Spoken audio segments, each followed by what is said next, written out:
ఆంధ్రప్రదేశ్ ముఖ్యమంత్రి నారా చంద్రబాబు నాయుడు సమక్షంలో ముగ్గురు వైసీపీ ఎమ్మెల్సీలు తెలుగుదేశం పార్టీలో చేరేందుకు ముహూర్తం ఖరారైంది. ఎమ్మెల్సీలు బల్లి కళ్యాణ్ చక్రవర్తి, కర్రి పద్మశ్రీ, మరి రాజశేఖర్ అమరావతిలో సీఎం చంద్రబాబు సమక్షంలో టీడీపీలో చేరనున్నారు.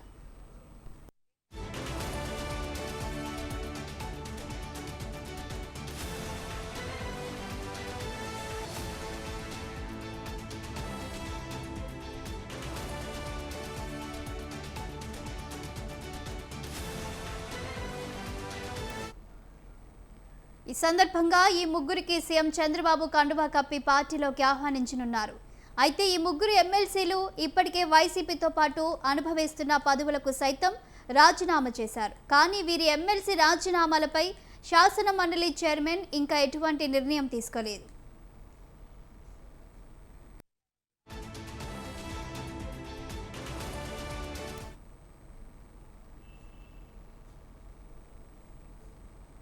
అసెంబ్లీ ఎన్నికల ఫలితాల అనంతరం వైసీపీని ఒక్కొక్కరుగా వీడుతున్నారు. ఆ జాబితాలో పార్టీ ప్రధాన కార్యదర్శిగా పనిచేసిన విజయసాయిరెడ్డి సైతం ఉన్నారు. సాయిరెడ్డి తన పదవికే కాదు, రాజ్యసభ సభ్యత్వానికి సైతం రాజీనామా చేశారు.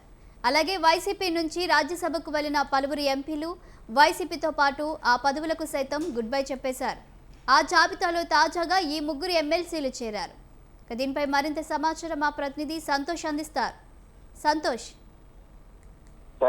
ఇక వైసీపీ ఎమ్మెల్సీలు అయితే కనుక ఒక్కొక్కరిగా టీడీపీ వైపు వస్తున్నటువంటి పరిస్థితులు కూడా కనబడతా ఉన్నాయి. ఇప్పటికే ఇటు రాజ్యసభలో కావచ్చు, అదే విధంగా ఇటు శాసన మండలిలో కావచ్చు, గతంలో కూడా కొంతమంది ఇటు వైసీపీ నుంచి ఇటు టీడీపీలోకి మారినటువంటి పరిస్థితుల నేపథ్యంలోనే ఇక తాజాగా చూసుకున్నట్లయితే కనుక మరొక ముగ్గురు అయితే కనుక వైసీపీ ఎమ్మెల్సీలు అయితే టీడీపీ కండువా అయితే కనుక సీఎం చంద్రబాబు నాయుడు సమక్షంలో చేరనున్నట్టు కూడా తెలుస్తా ఉంది. ఇప్పుడు సాయంత్రం ఏదైతే అసెంబ్లీ సమావేశాల అనంతరం కూడా ఉండవల్లి నివాసంలో అయితే కనుక ఇటు సీఎం చంద్రబాబు నాయుడు సమక్షంలో అయితే కళ్యాణ్ చక్రవర్తి, కర్రి పద్మశ్రీ, మరి రాజశేఖర్ అయితే ఇలా ముగ్గురు కూడా ఇటు టీడీపీలోకి రానున్నట్టు కూడా తెలుస్తా ఉంది. ఎందుకంటే మండలిలో వైసీపీ ఎమ్మెల్సీల బలం ఉన్నటువంటి పరిస్థితులు కూడా కనబడతా ఉన్నాయి. మరోవైపు చూసుకున్నట్లయితే కనుక ఇక ఎమ్మెల్సీలు ఒక్కొక్కరిగా అయితే కనుక టీడీపీలోకి క్యూ లైన్ లో పడుతున్నటువంటి పరిస్థితులు. ఏదేమైనప్పటికీ ఇటు రాజ్యసభ నుంచి ఇటు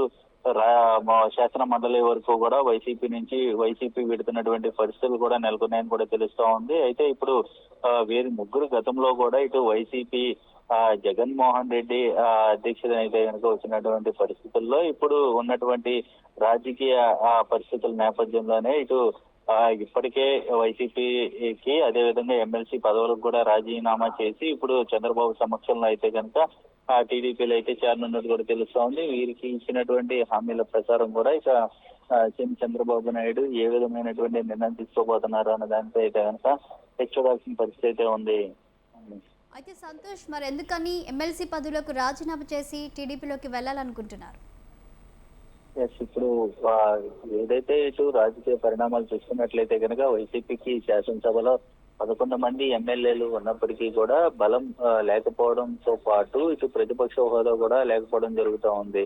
అంతేకాకుండా శాసనసభకు అయితే కనుక హాజరు కాని పరిస్థితులు. ఇక శాసన మండలిలో చూసుకున్నట్లయితే కనుక వైసీపీ బలం ఉన్నటువంటి పరిస్థితుల్లో ఇక శాసన మండలిలో వైసీపీ ఎమ్మెల్సీలు వచ్చి అక్కడ ఏదైతే తమ గళాన్ని ఇవ్వాలనుకుంటున్నారో దానికి సంబంధించి ఏ అంశాలు ప్రభుత్వాన్ని ఎదుగుని పెట్టాలా అన్న దానిపై అయితే కనుక ఉత్కంఠగా అయితే ఆ యొక్క అంశాలను పట్టుబట్టి ఇటు శాసన మండలిలో అయితే కనుక ఇస్తా ఉన్నారు. అయితే ప్రస్తుతం ఉన్నటువంటి పరిస్థితులు చూస్తున్నట్లయితే కనుక ఇక ఒక్కొక్కరిగా వైసీపీ నుంచి టీడీపీలోకి చేరుతున్నటువంటి పరిస్థితులు చూస్తున్నట్లయితే కనుక గతంలో కూడా ఎంతో వైసీపీలో కీలకంగా వ్యవహరించినటువంటి వ్యక్తి విజయసాయిరెడ్డి సైతం కూడా ఇటు వైసీపీని వీడి రాజకీయాల నుంచి కూడా వీడి బయటికి రావడం కూడా జరుగుతూ ఉంది. తాను ఎటువంటి పార్టీలోకి ఇప్పటి వరకు వెళ్ళలేదు. కానీ ఇప్పుడు తాజాగా వైసీపీ ఎమ్మెల్సీలు సైతం కూడా ఇటు టీడీపీలోకి రావడాన్ని చూసుకున్నట్లయితే కనుక ఇటు ఏదైతే వారి యొక్క పదవులను కాపాడుకోవడానికా, లేదంటే కనుక రాజకీయ స్వార్థానిగా, లేదంటే కనుక రాజకీయ ఒత్తిడికి భయపడ్డారు అన్న దానిపై అయితే కనుక ఇంకా ప్రతి వైసీపీ నుంచి నాయకులు ఎవరో కూడా దీనిపై ఇంకా స్పందించలేని పరిస్థితి. ఏదేమైనప్పటికీ చూస్తున్నట్లయితే కనుక ఇటు వైసీపీ నుంచి ఏ విధమైనటువంటి స్పందన రాబోతుందో, అదే విధంగా చంద్రబాబు ఈ ఎమ్మెల్సీ పదవికి రాజీనామా చేసిన అనంతరం కూడా ఈ ముగ్గురికి మరోసారి ఎమ్మెల్సీ పదవులు వరిస్తాయా లేదా అన్న దానిపై అయితే కనుక ఇంకా తెలియాల్సి అయితే ఉంది. Right, thank you Santosh.